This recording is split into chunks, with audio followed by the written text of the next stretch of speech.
everyone. Welcome to 1 Million Cups. Glad to have everybody. We've got a couple of great speakers today. We have Justine and Adrian that are going to come and tell us a little bit about their business, the Woobles. So I'm super excited. I hope you guys are. I'm going to turn it over to our speakers. So without further ado, it's all yours. Awesome. Hi, everyone. So my name is Adrian. And I'm Justine. And we're the two co-founders behind the Woobles. So not only are we business partners, we're also life partners. We got married last year. Oops. And Sorry I think about we that. lost our, okay, yeah. So we got married last year, and we're really excited to have this time and this opportunity to kind of share with you our story of how the Woobles came to be. And so crochet lately has popped up a lot in pop culture, from Crochet Bernie to yarn bombing to this little bee that's got millions of views on TikTok. We're constantly reminded that crochet is a thing. And when people see this, they tend to think, hey, I wonder how you learn crochet. Unfortunately, traditionally, crochet is pretty hard to learn. It's something that's generally taught person to person, and you really need someone there to show you the ropes. And so that's why we thought there's an opportunity here. So we make crochet kits for beginners, and we blend a physical kit with a digital learning experience. This here is an example of what a complete beginner can make with one of our kits. His name is Sebastian the Lion. So all of our kits come with all of the physical materials you need, plus, more importantly, an ever-improving online step-by-step guide. And the reason why people are able to successfully learn how to crochet with one of our kits is because we use a few tricks. One of which is called progressive disclosure, which is basically this principle that you want to show people only what they need to know when they need to know it, so that things don't become overwhelming. And that's why all of our step-by-step guides are chunked into these short steps, and then they come with videos that are also quite short, like 5 minutes or less. We also do something called the endowed progress effect, which is the reason why something like your Starbucks loyalty card comes pre-stamped. People are more incentivized to finish something when it's already been started for them. So that's why our kits also come pre-started for you. And then lastly, we provide a safe space to fail. Whenever anyone is learning something new, you want to feel safe and that you can make mistakes and be okay. So that pre-started piece, you can always easily reset to that. And then on top of that, if you ever find yourself tangled in knots, you can always reach out to us for help via email, text, and even video chat. And so far, our kits are working. What's really cool about running a business like ours is that people very often will write in and share their experience with us. And one of the most common feedback we get is kind of summed up here, which is, holy cow, I've been trying to learn crochet since forever, and this kit finally did it for me. And not only are our kits working for our customers, but it's working for us too. So we've been doing this full time since July 2020. In the beginning, it's not a very capital intensive business. So we maybe invested around $200 for some yarn, a Shopify store, bought a domain name. And in our first year, we did over $1 million in revenue. And since then, we've taught over 50,000 people how to crochet. And the secret behind our success? We're not a crochet company. We're actually an education startup. So the bulk of our time isn't spent on figuring out new crochet designs. It's actually spent on figuring out how we can improve the learning experience. So we regularly do user research to watch what people are struggling with. And then because all of our teaching is online, we can really easily make tweaks. So that could be things like adding or deleting steps, clarifying the words on how we explain something, or changing out videos. And the secret behind that is that this is actually not my first rodeo in the education space. So before starting the Woobles, I used to lead user experience for Google Classroom. And I spent 7 years at Google working on educational products and understanding how people learn. So I spent a lot of time with teachers and students, and I saw how transformative learning something new can be. But I also noticed that as we get older, we start to lose these formalized structures where we get regularly exposed to new things. And then that in turn makes us feel afraid to try new things. And then we start saying all these excuses like, we're too old, we weren't born good at something, or we don't have time. But at the end of the day, we wanted to show people that you always have the capacity to learn something new. It is never too late to learn. And we really care deeply about this because when someone learns a new skill, we believe something magical happens. You become a lot more confident. And it's not just this confidence in crochet, but it's a confidence that spreads to the rest of your life as well. It changes how you think about yourself and it makes you more open-minded. And we've seen that learning something as small as crochet can actually be deeply transformative in how you perceive yourself and what you believe your capacity is to grow. And so that's why we made the Woobles. It's not really to teach crochet, but it's to spread the joy and confidence that comes with learning something new. And so what's next for us? Right now, we are just selling on an Etsy store and we sell on our website. But this year, we're going to be selling our product on Amazon. We've signed up with an affiliate marketer. We do wholesaling on Faire. And we're also going to start expanding into more wholesale opportunities. And so right now, we pack and ship everything out of our parents' basement, and we're kind of outgrowing this space. And so we really want to get a warehouse. We've just have been struggling to find a space in the area. And the second thing, second big project we're working on is last year, a big retailer in Canada reached out to us, and they loved the product and they placed a test order. And it's the first big wholesale order that we've ever done. And so we're very excited to launch that, but we also want to see if we can get into some big box retail here in the US. And lastly, almost every single day, we have a customer reach out and say, hey, can you guys make a Harry Potter kit? Or hey, can you make a Pikachu kit? And so we basically know that there's a lot of desire to have licensed products, and we don't know much about licensing, but we do know that we can't just go and make a Pokemon kit. And so what we're really trying to research now is also how do we get it into, how do we get licensed deals? And so that is a little bit about us, but we'd love to take the time to answer any questions you might have or explain anything else about our business. How much are you selling your kits for, and what's your profit margin on those? Yeah, so our kits sell for $30 if you need a crochet hook, and it's $25 if you don't need a crochet hook. Our profit margin's pretty high. It's really just a bunch of yarn. It doesn't really cost much. But what the customers are really paying for isn't this physical kit, but it's actually this paired experience of an online digital learning experience.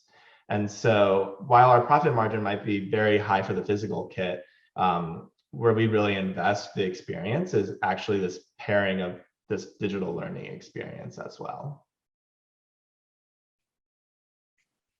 So when you're factoring in your profit margin, are you considering one of the costs is the cost of your time and your knowledge and expertise?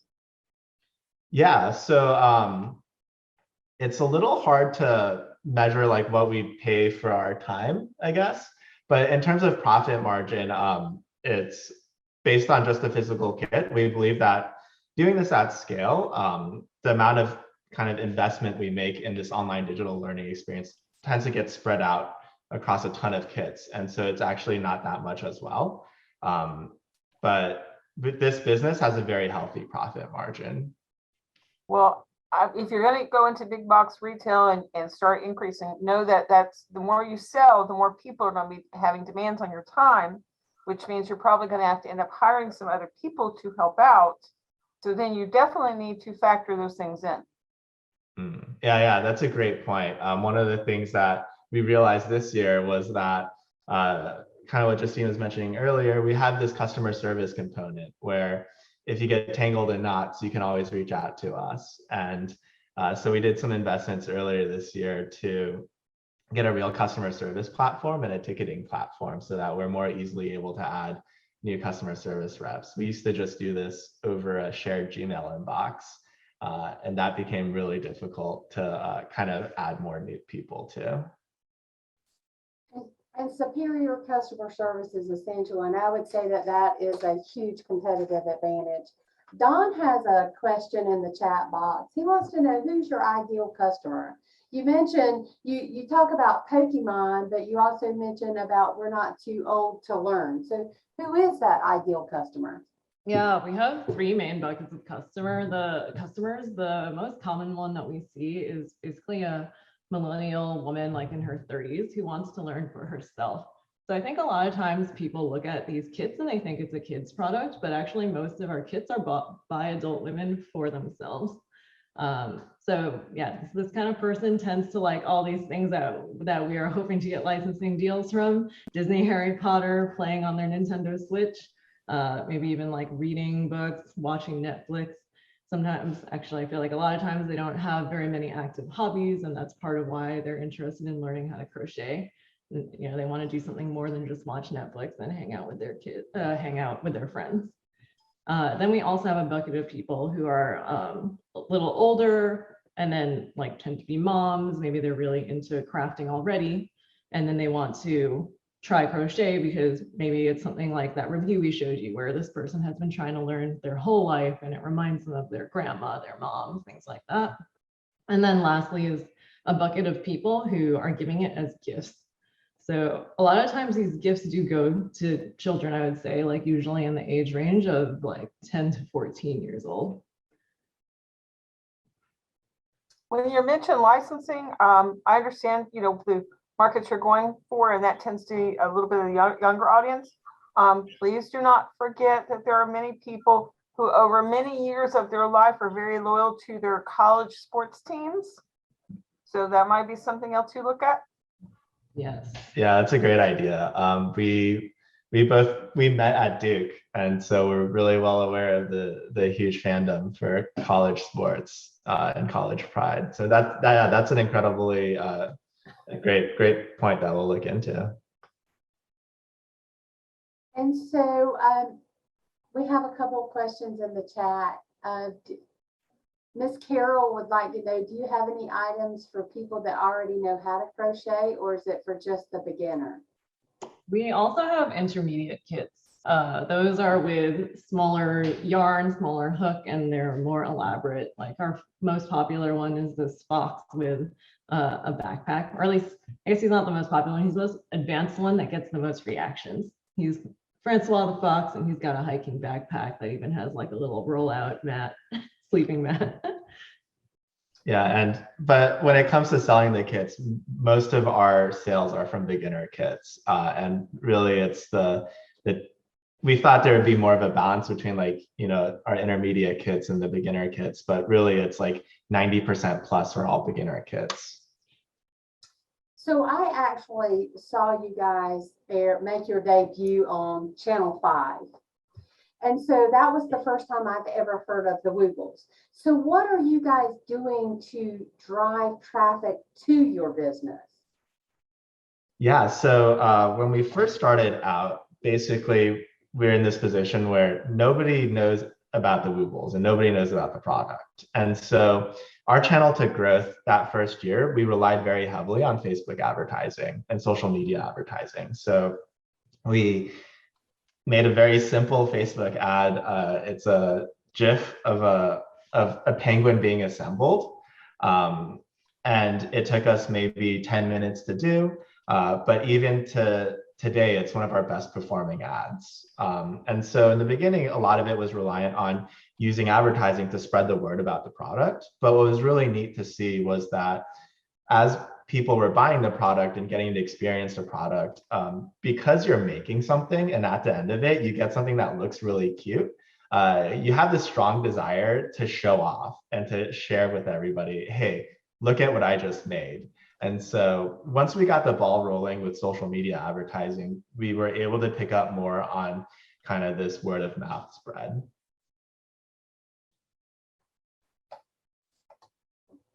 And so Michelle wants to know, do you guys make kits and send them to school for students to do on their own? I mean, do you involve a school at all? Yeah, so we also offer private workshops. They're usually booked by corporations, and we have had schools reach out. We've had teachers reach out. We've had a big like nonprofit for middle schoolers reach out. We've had universities reach out as well, Tufts University, Stanford, UC Berkeley, all those kinds of things. And so sometimes we do workshops with them, but because the kits are designed to be able to do it on your own, we also have sent just the kits to a bunch of students as well. So you mentioned Berkeley and larger universities. What about Duke? Have they shown any interest? We have not, none of these things, we don't reach out to people. These are people who come to us. So yeah, we definitely have been thinking like, we should try to get into the Duke bookstore, for example. Absolutely. Mhm. And do you, what about your competition? Yeah, we don't really have competition in exactly this same space. So we're the only crochet kit company that focuses on the learning experience, where we assume that you have zero crochet knowledge and the purpose is to teach you how to crochet. There are other crochet kit companies out there that offer beginner crochet kits, but if you look at them, it sort of assumes that you do know the basics, or what they do is they have like printed instructions and they're like, go look at our collection of videos that like you've got to know enough to know which video to watch to be able to figure it out. And then even within that, there's even fewer. I would say there's only like 2 companies that do crochet plushies. So we don't have that much competition in this space. What made you get into this? I mean, where did the idea come from? Yeah, I mean, it started, well, the reason why crochet plushies is because I just got interested in that and I love cute things. But the reason why it started was because I became a manager at Google and I was really bad at it. And I really took a self-confidence hit, because before that, I was doing great at my job as a user experience designer. I was getting great feedback, got promoted real quick. I felt really good about myself. And then I became a manager, realized I knew nothing about this, and then just basically took a huge self-confidence hit. And so I tried to take my mind off of work by dabbling in other hobbies. And one of those things that I dabbled in was crochet. And I really enjoyed crocheting, not just the act of it, but also the process of learning something new. And then I realized that it made me better at my job and made me feel more motivated to try to become a better manager, because it reminded me that I still have the capacity to learn something new. So it helped give me that confidence boost, even though it was crochet and like not related to work. It transferred into my feelings towards my ability to learn something new for work purposes. So outside of work, I still just really liked crocheting. So for fun, I just made a bunch of patterns and kits with these cute animals, and then I put them on Etsy. Then the pandemic hit, and then people started to buy them more. And then I realized, hey, maybe I can share this experience that I had about building my confidence with crochet kits. Now, along that same lines, have you looked at and had discussions with groups where maybe you can use this as a therapy tool for people who need an outlet, or who need, you know, something constructive to do, or with children or something of that nature? Yeah, we have not explicitly reached out to any groups like that, but that's a great idea. We do know, I have spoken to a bunch of customers who are actually therapists. One of them even bought it for the purpose of working with one of her clients on it. And we have a Facebook community as well. And surprisingly, a lot of people in there are therapists and talk about like how, or people who have motor skill issues. So they talk about how crochet is really helpful. And one of the things we do a lot of is we talk to a lot of customers. I think that one thing that's really helped our business grow is that we meet with a lot of customers. And we do that because we're trying to understand, how do we, like, what are their hiccups in learning a new skill, and how do we make the experience better? And we also do that to understand who our customer is, and like, how do we find more people like you so that we can tell them about the product. But I would say that in the beginning, I guess one of the things that we did well to help really scale the business was to talk to a ton of customers. And so Dawn wants to know, have you considered contacting Good Morning America for their Steals and Deals promotion? That is a great idea. I miss it. Good Morning America has a Steals and Deals promotion. Oh. Yeah, so PR is something that we kind of dabbled in a little bit, and we actually hired a PR agency to kind of get the word out there. And we worked with them for a few months, but we didn't really see much of a return in doing a good PR strategy, or I guess part of the reason was we might have not had a great PR strategy. And so this is something that we wanted to look into more this year, was that we would actually just do it ourselves and reach out. And we think that perhaps there's a better chance in getting better PR when we can share our founder story and share what our mission is. And so that is something we're doing this year. And I didn't know about Good Morning America Deals and Steals. So that is a great tidbit that we'll definitely look into. Do you have a marketing plan or business plan? We don't really have a business plan. And so I remember back in college, I was pretty involved in entrepreneurship, and we did a lot of like business plan competitions, and we wrote out a bunch of business plans. For this business, we never actually ever sat down and said like, hey, let's come up with a plan. For us, it was a lot of like, we have this idea and like, what can we do to test this idea with like as little effort as possible? So an example of that would be like going to Facebook ads. So in the beginning, it's like, nobody knows about our product. How can we find more people? And let's try Facebook ads. And we realized it doesn't, like, you can spend like $20 a day on Facebook. And on day 2, it could be like cash flow positive for you, meaning that like, I'm gonna put $20 into this Facebook box, but like $30 is gonna come out on the other end. And what we realized was that like, all we needed to do was just a bunch of these little tests to find out, hey, what's working, so that we could very quickly iterate. But to answer your question, is we don't really have a business plan, and we barely have a marketing plan. But we find that as we're growing bigger, like those things do become a lot more important now for us. What about TikTok? Are you on TikTok? We're not on TikTok yet. The other thing is we're still a very small company. It's only us two who do this full time. And then we work with some freelancers and contractors to do things part-time. So a lot of this is a bandwidth issue. Like in terms of our marketing plan is basically try as many channels as possible, dabble in as many as possible, including TikTok.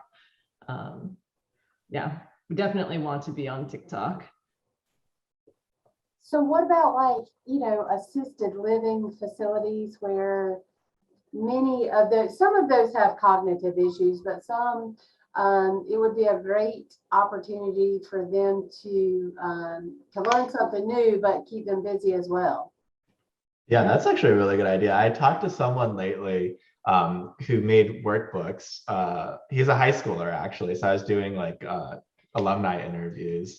And he's telling me about how he's a high schooler and he just makes workbooks. And there's a ton of assisted living kind of groups and like nursing homes in the area. And he would just go around and distribute these workbooks. And he mentioned to me that it was just a really simple, like they would go to the school library and print out these workbooks. And it's just filled with like a bunch of like crossword puzzles and word searches. And like they try and put in like some like, they want to share fun facts, and they print them out, staple them up, and they had a huge demand for these. The nursing homes would ask like, hey, when's the next one coming? Because it was something that was new and it was something that was very engaging. And I actually never made the connection of thinking like, hey, maybe we could do this. So that's actually a really good point. I have to circle back because I cannot let this go by. I'm sorry, I'm an educator. I cannot let this go by. You said you don't have a business plan and you really don't have a marketing plan. You need to get your thoughts down on paper so you have a focus and a direction. Because if you had $1 million sales this year, imagine what it would be if you had a plan and had it laid out in some thoughts. Plans are adapted and revised as you go, but you need to put some thoughts down on the paper because you have a lot of good ideas. There's a lot of places you can go with it, but you need a little bit more organization of your thoughts and stuff. So as an educator, I could not let that go. And I'm surprised I got 2 or 3 small business instructors sitting here and I'm surprised one of them did say it, but I had to. I'm sorry, I had to. No, and you're totally right. So what we realized, especially now, is that like there are about like 1 million things that are always like our day right now is like just all these things pop up and it's hey, like we now have like a website issue, or we like this new opportunity came up. Should we do it? And we find that like if you let it happen, your day will be just completely swamped by reacting to things. And so now we're at the point where we're realizing like we do need a more formalized plan. We need to have big hierarchy goals to say like, hey, this quarter we really want to get licensing done. So like, what are the steps we need to do to make this happen? And so I think when we were starting out, a lot of it was just like finger in the air, oh, let's just figure out what works. But we're definitely at a point now where we're beginning to realize that to get to this next stage in growth, like we have to have a plan. We have to be more organized. And so then hearing your feedback definitely, like, you know, it definitely encourages us to be like, hey, we got to stop kind of just like wandering through the forest, and we really got to come up with a plan. All right, I'm going to cut in right now. I was gonna. No, Go Mike, ahead, you're go ahead, right. You brought up the marketing and business plan, so you're okay. But when my boss says that we're falling asleep here, we're not. My mind's going crazy because I'm thinking, where are your goals and objectives? You know, I'm looking at you and you say, I don't know how much we're, you know, what our time's worth or what we're worth or what our knowledge is worth. I'm saying put a dollar figure to it and incorporate that. When you open up a business, you've basically invited another partner into the program. The business has to sustain itself as well as you two have to sustain yourselves. So you factor in how much you're going to make. I'll bet you're going to come up with some really great ideas when you realize that you're not even covering your own nut, let alone making the corporation successful. So I would say sit down. You need a really, in fact, invite a few marketing and sales people over and have a real big brainstorm session and try and figure out where you can go with this product and what you can do, because some of the ideas that have come across here seem rather basic, and you're saying these are good ideas. Yeah, they're great ideas. You need to sit down and hammer out 30 ideas and figure out which 5 or 6 you want to pursue at the start, and then have those goals and objectives. You know, when I was in manufacturing, we would rent out space, and the realtor would always tell us, he said, now you need a bigger space because you're apt to fill it if you have a bigger space and grow into that space. And you don't have the goals and objectives to grow into. And I guarantee you that if you have those, you set your mark and you're going to bust your butt to get there. And then you're going to increase it next year and the year after that. So if it's okay, Dean, I hope I'm off the hook on this one, but totally agree with you. And it was frustrating to listen to. The second thing, and I've got a second point, Lori, and I'll let you cut in here because she got me stirred up. So second point is your merchandising. I go on, I am not the target audience, okay? If you did have a Duke thing, I'd probably throw it in the trash can, but if you got a Demon Deacon, I'd love to make one of these, but you got to get the license for them. But yeah, these aren't appealing to me, and they all seem to be in the same area. And I'm just wondering, one of those things that you do on your goals and objectives is to start figuring out how many SKUs you need to attract all of your audience that you're looking for. So, Lori, I'll let you go ahead. And first and foremost, you need that business plan. Without a plan to fail. It is your roadmap. Not saying there won't be some detours along the way, guys. You've got to have that plan to keep you on track. So absolutely. We have a comment or question in the chat box. They say that there's some sorority groups and others that would enjoy the paint and the wine sip events. Is there a very small item that can be made and have fun during an event like this? Yeah, well, the smallest items we have are our beginner crochet kits. So for sure, any of those would be good.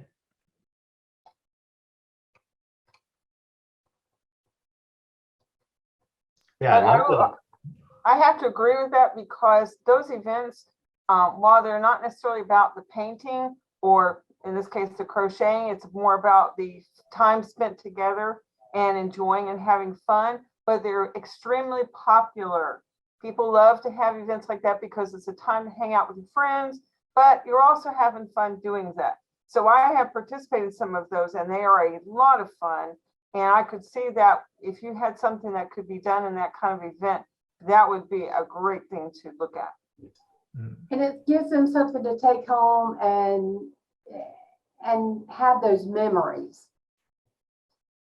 Yeah, that's a really cool thing to look into. And it's very much along the kind of like our mission statement really is to kind of like spread this joy and confidence. And at the same time, it's really about like time spent together too, when you're doing it as a group activity. And so that is definitely something we can look into as well. Yeah, I go back to what Justine was saying about why she got into this, and I think it's a great avenue to pursue when you're talking about doing this as something therapeutic or just something fun, a group to have to do something together.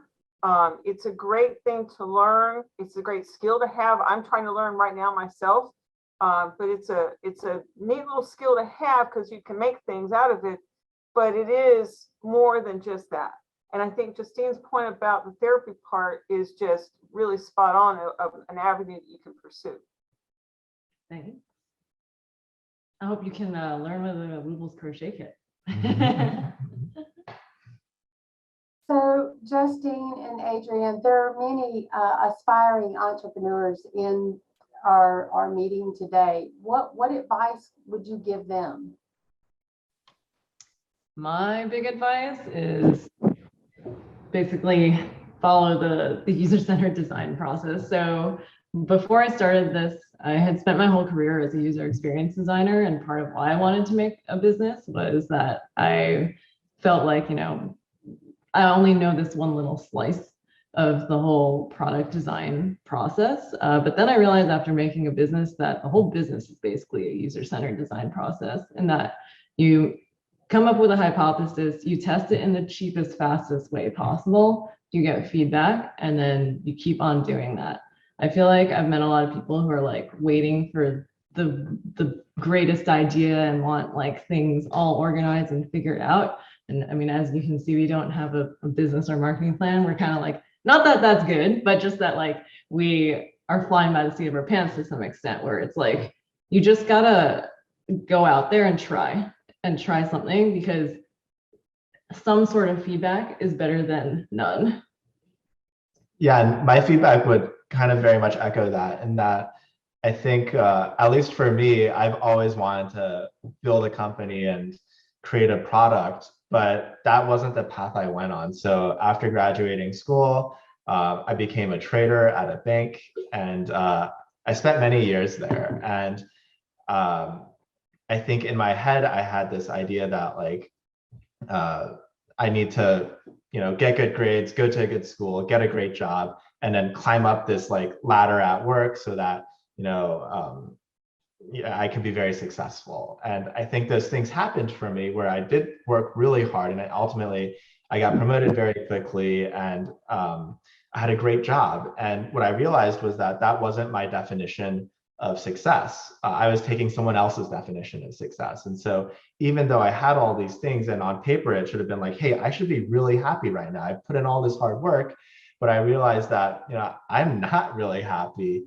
And so my advice would be that like, you really have to have your own definition of success, and you really have to understand what your definition of success is, so that you are always constantly working towards that path. And so when I look back, it's, hey, you know, I spent like 7 years at a bank.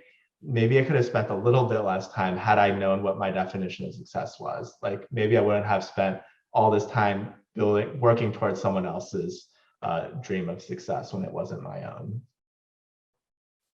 We've got a couple of questions. We have a question from Warren, who is an aspiring entrepreneur. He's all about thinking about what somebody wants and needs before they know what they want and need. And he wants to know, well, what about kits for something like a coffee mug or a tablet cover, just something out of the ordinary, something out of the box?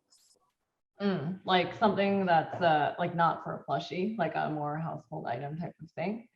Yeah, we totally want to. I'm always concerned about brand, and like, you know, how do we turn, you know, this cute, the Woobles brand, which is all about these animals, how do we expand into home goods and other things like that? Yeah, we definitely want to. Part of like one of the ideas that we are playing with is like revamping our intermediate line to make it bigger, and then designing accessories for them. So then the leap between making a hat for one of those guys is not very far from making a hat for a human. And then that's how we can segue into making human size and human accessories like a coffee cup cover and things like that. And Selena would like to know, can the customer choose the color of yarn for your kits? We only offer different colors for certain SKUs. So we play around with that with our most popular ones. So our most popular ones are the penguin and the dinosaur. So we offer the penguin in 3 different colors. And then we recently did like a really limited run of the dinosaur and its rainbow yarn that people went crazy for and like sold out in the pre-order in days before we could really launch it. We definitely want to experiment with that more. We're changing our like manufacturing process basically so that we can do what we're calling modular manufacturing. I don't know if that's really the term for it, but basically like we have all the components of the kit separate. So then if we want to make these limited runs of different colors or different animals and stuff, we can assemble that really easily here. Yeah, and going back to the colors, it never occurred to us that we should offer it in different colors. But we have a mentor who runs an e-commerce business maybe a few steps ahead of ours. And when he first looked at our product, he was like, why is there not more colors? Like that is like drop everything you're doing, add more colors and just see what happens. And we realized that a simple change of making a blue penguin purple became like our 3rd bestseller. And so it was one of those things where it's very low effort, but had a huge return. And we just had no idea it was a thing until someone mentioned it to us. And so is Etsy the only is that the only place that you can purchase a Wooble? No. So yeah, so we have our own website. So Okay. we actually are built on Shopify. Okay.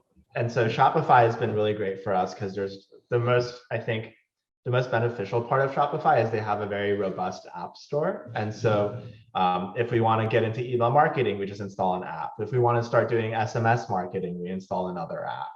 And so it's been very flexible for us. And nowadays, the bulk of our sales actually come through our website versus Etsy. Okay.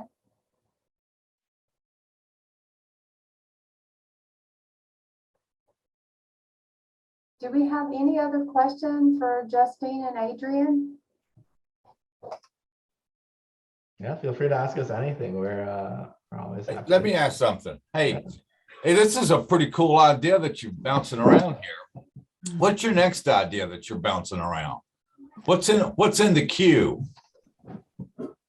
Yeah, I'll take a stab at it. So one of the things that we're really looking into is I think we've stumbled upon something that's like, hey, we're really trying to experiment with like, how do you pair this digital online learning experience with a physical? Okay. And right now this past year, we spent a lot of time on the physical kit. Like, how do we get better yarn? How do we make this kit more intuitive? How do we match it better with the digital learning experience? And I think our next step is actually really focusing on the digital learning experience side. So how do we make more intuitive videos? How do we actually make the platform so that it can have a little bit more of a community aspect? So when you're learning something, one of the best ways to learn is to ask someone like, hey, I don't understand this part. But that's a very tricky thing to do, right? Because if you just have an open form, it's very disorganized and you get all sorts of questions and it's very hard to help. So how do you build a platform that can say, hey, I'm stuck on step 5.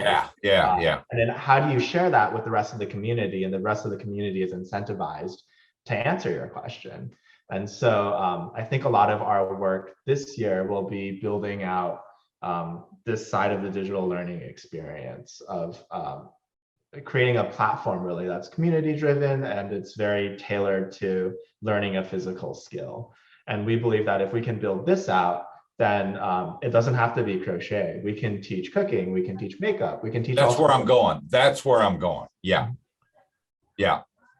Because then, I mean, the sky's the limit on what you can really do. You can pick and choose, of what you really want to promote once you build that out. I think you guys got a great idea. I really do.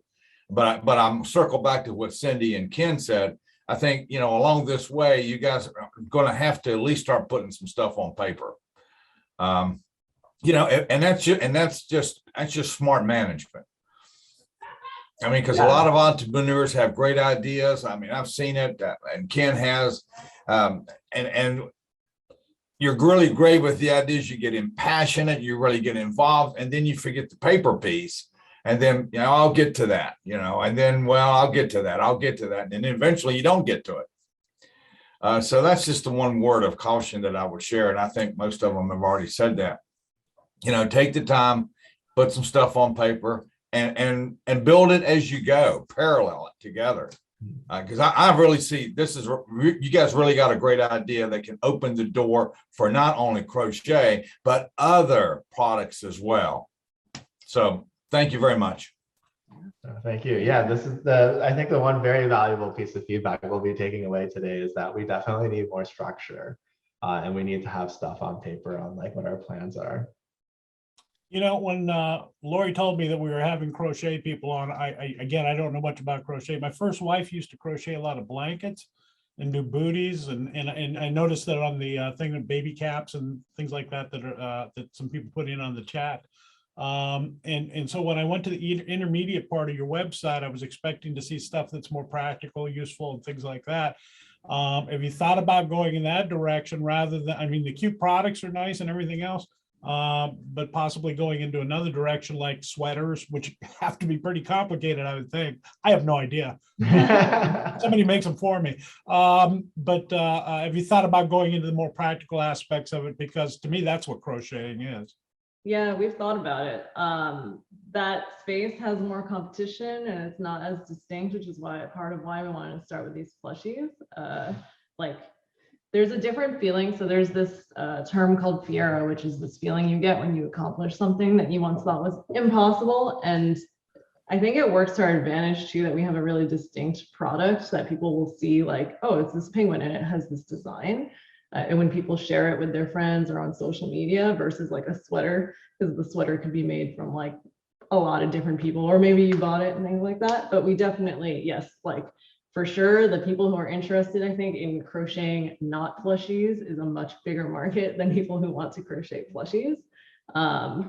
Yeah, we just need to think through some of the logistics of it. Part of it is like, how do we transition the brand to accommodate that? Another part of it is actually like the learning experience part of it. It is actually extremely key how we pre-start these kits. They're like marked in a certain way and knotted in a certain way that you can't like mess up, basically. Like it's very paired to the digital learning experience. And we just have to think through, like it's a different way to start things if it were a sweater or something flat. No, I think your idea is fantastic, and from an actual business point of view, you've done a great job. And I may be throwing you off a little bit by suggesting this, but when Jesse talked about doing something else, and you were talking about more horizontal things to get into, I'm looking at vertical as well. I think you need to examine both of those in terms of expansion as to where you want to be 5 years from now. If you want to be moguls, I would go Jesse's route and start looking at, thinking of being an internet education instruction site. If you go vertical, to take crochet to its absolute limits on both ends. Yeah. Yeah, you're spot on in like the sweaters, meaning that like if you look at where the money is made today in the crochet space, it's basically made in yarn and it's made in apparel. And so when you're looking at like kits, it's all like that's where all the money is made, like making hats, making sweaters. That's definitely like we realize like if we're going vertical, like that's a space we have to get into because there's a lot of demand there. What's really interesting is that like we're essentially growing the market for another company to come in and take them on the next step, meaning we're creating all these people and like who know how to crochet now. And so now that like they can buy a product that teaches them how to make a sweater because they know the basics. And so what we do see is like we are creating this customer base, but then it's their next step is actually another company. And so that's something that we're looking into is how do we keep customers engaged and how do we get them more advanced products? So I have a question. So I was looking on your website and I see the tutorials, which I really like. Well, what about testimonials? So I love to read. So before I purchase something, I'm going to read the testimonials, read the reviews. What about that? Have you considered adding those testimonials to your website? Yeah, I guess we only have it on like the home, like a little bit on the homepage and then reviews on the products, but I never thought about making a separate testimonials page, which sounds like a good idea. Yeah. Or are you thinking more like it would be like a menu item drop down, like kind of like where we have tutorials, it would be another section that says like Absolutely. testimonials? So it would be easy to find, readily available. Absolutely. Yeah, that's a really good idea. So one of the things we do is we ask for a lot of UGC content, so user generated content, and user generated content works really well in advertising. So if you're on Facebook, you're scrolling through like Facebook or Instagram, you see an ad and it's a very like it looks like a video that someone filmed on their phone. It's not professional at all, but they're just saying, "Hey, I love this product." Those ads tend to do really well. And so we've been collecting this huge database of user generated content, but we haven't actually put it on our website. And so I think you bring a great point, which is we should maybe have like a page dedicated to, hey, look at all these people who have successfully made it. I have to say, the one thing that you have said today that has impressed me the most is how you have talked and listened to your customers. Cannot stress it enough to people that that's what you need to do is listen to them. What do they like? What do they not like? Where do they think you could go with this? Because that right there is one of the most important things you could do is to listen to what they have to say. So many people just, well, this is what I'm going to do. And it doesn't matter what people want. This is what I want to do. And they don't tend to be as successful if they're successful at all. But you are listening, and that is important. Continue to listen. And like Lori said, when you hear positive comments, please put them on your website because, you know, it's kind of hard for us to take a chance on somebody we don't know or we don't know about your product. But when we read that other people have used it, this is what they found. You know, it's just like you go buy something off Amazon or Walmart or whatever. You stop and go down at all the little stars and you start reading the comments. I mean, I was going to buy this table, but then you couldn't put it together because the screws didn't match and I had to send it back. And you see enough of those, you go, nope. So put those positives of people about how easy it was to learn, how helpful you were, and those kinds of things. Put them on your website. Mm-hmm. More and more people are looking at those reviews, more so than ever before. I ask many students about reviews, and I get a resounding. Most people are reading those reviews, so absolutely, those testimonials are essential, I think, or it would be for me. It would be something I would consider. Yeah. Thank you for the idea. Yeah. I love like things like that. You know, when I was giving some tips for entrepreneurs, that is like in the bucket of that's really fast for us to whip up and we can really easily measure if it affects our conversion rate. So that's like things that we love doing. Quick things that will move the needle. Yeah. And to share tactically, like when we hear an idea like this, what we do is like, hey, we'll whip up this page. And then we can tag it in Google Analytics. So tactically how it works for us is that like we've tested this new idea, we've pushed it to the site, but in Google Analytics, we can now see like, hey, people who have visited this testimonials page, what's the percentage of people who ultimately end up buying? And what's that compared to people who have never visited this page? And so, and once we do this in about a week, we'll have a really good idea of does this page work or not? And if it works, great, like how do we make it better? And if it doesn't work, is it because we built the page poorly, or is it, and so we change the page, see if that changes things. And if it doesn't, then like, all right, let's just delete this page. But tactically how it works for us is we're very numbers driven. And so when we test this idea, we're relying heavily on like analytics to tell us very quickly if it's working or not. Before Lori takes the last question, we have had requests if one of you would go into the chat area and put your contact information, including your website, so that people can go and follow up with you, okay? Of course. Well, Justine and Adrian, I really appreciate it. Fantastic. I love the idea of Woobles and the learning experience that you are tying to that. I really appreciate you guys coming out and doing the presentation for us. We really enjoyed it. I want to thank everybody today for coming out to support small business. I'm going to ask Athena if there's something going on in the Wait, hold on, please. You didn't take the last question, did you? Not yet. Please take that Sorry. first before we get on to something else. Okay. Thank you. So again, I would like to take the last question for today. How can this community help you? What can we do to help? I think the biggest thing we need help with, and it's a very tactical thing, but this get a warehouse 3PL situation, local 3PL, is the biggest ask that we have. So, you know, we are doing a bunch of sales right now, especially right now. Ooh, is the high times, winter is the high times, but also we're expanding a bunch of our marketing channels. So, or not marketing, like actual customer acquisition channels. So Amazon, working with this big affiliate marketer and things like that. So the orders are just going to keep coming in.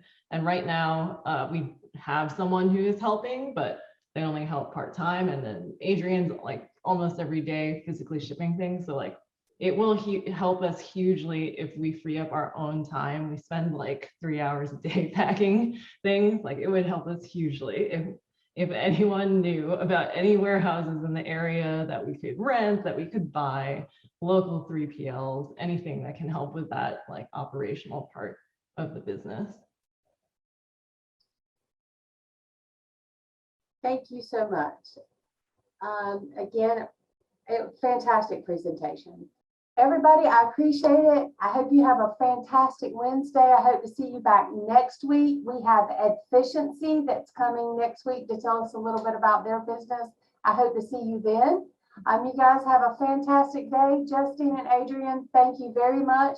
We would love to invite you back in the future to come and tell us about how the Woobles is doing and the progression that it's made and where you stand in the marketplace in the future. So you guys have a fantastic day. Happy Wednesday. You too. Thank you so Thank you much. guys so much. Yeah, thanks so much for inviting us and for listening in and for all the advice. It was a pleasure having you. Thank you very much. Bye. Thanks.